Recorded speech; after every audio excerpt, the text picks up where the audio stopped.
अब छात्रों मैं आपको पढ़ाने जा रहा हूँ स्ट्रक्चर नंबर 13, जिसका नाम है at whose behest. At whose behest का मतलब होता है किसके कहने पर। कोई भी क्रिया आप किसी के कहने पर कर रहे हैं तो आप सबसे पहले एट हुज बिहेस्ट का प्रयोग करेंगे, उसके बाद हेल्पिंग वर्ब लाएंगे, उसके बाद सब्जेक्ट लाएंगे, उसके बाद क्रिया अकॉर्डिंग टू सेंटेंस लेके आएंगे, जिससे हमें मालूम पड़ जाए कि वाक्य किस टेंस में है, उसी टेंस में हम बनाएंगे। लेकिन एट हुज बिहेस्ट हम सबसे पहले लेके आएंगे। तो आपने देखा ये वाक्य हमारा पास्ट इंडेफिनिट का है, आपने देखा ये वाक्य हमारा प्रेजेंट कंटिन्यूस का है, ये भी वाक्य आपका पास्ट इंडेफिनिट का है, ये वाक्य आपका फ्यूचर इंडेफिनिट का है, जिनमें या ई ये ता था ती थी ते थे, या था ई थी ये थे आज शब्द आते हैं तो पास्ट इंडेफिनिट टेंस कहलाता है। तो सबसे पहले हम बोलेंगे at whose behest. At whose behest का मतलब होता है किसके कहने पर। तो सबसे पहले अब हमारा किसके कहने पर का डर खत्म हो गया। हम अंग्रेजी नहीं बोल पाते थे, अंग्रेजी के सेंटेंस नहीं बना पाते थे। अब सबसे पहले हम प्रयोग करेंगे एट हुज बिहेस्ट। किसका प्रयोग करेंगे? एट हुज बिहेस्ट, किसके कहने पर।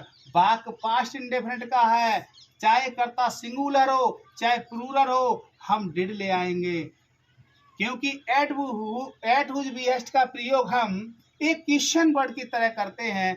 तो डिड यू कम हियर ले आएंगे, कम हियर, इस प्रकार से हम वाक्य बना देंगे। किसके कहने पर तुम उसे पीट रहे हो, तो वाक्य हमारा प्रेजेंट कंटिन्यूस का है। किसका? प्रेजेंट कंटिन्यूस का। प्रेजेंट कंटिन्यूस में इजेमार आता है, क्रिया में आईएनजी आती है। तो कुछ भी हो, जैसा टेंस वैसा वाक्य सबसे पहले हम बोलेंगे एट हुज बिहेस्ट। क्या बोलेंगे? एट हुज बिहेस्ट, किसके कहने पर। आर यू बीटिंग हिम, किसके कहने पर तुम उसे पीट रहे हो। किसके कहने पर उसने तुम्हें गाली दी। At whose behest, at whose behest, किसके कहने पर। Did he abuse you, did he abuse you, किसके कहने पर उसने तुम्हें गाली दी। किसके कहने पर तुम वहां जाओगे।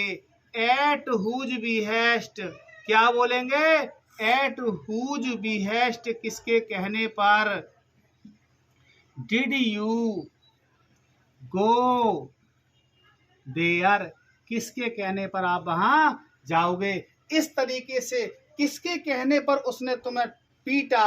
Whose behest did you beat you, किसके कहने पर उसने तुम्हें पीटा। ऐसे सेंटेंस बनाने के लिए हम सबसे पहले अपनी जबान से एट हुज बिहेस्ट बोलेंगे। जितने भी स्ट्रक्चर मैं पढ़ा रहा हूँ दोस्तों, मेरे प्यारे भाइयों बहनों, इन स्ट्रक्चरों को अपने जुबान पर रखना सीखो।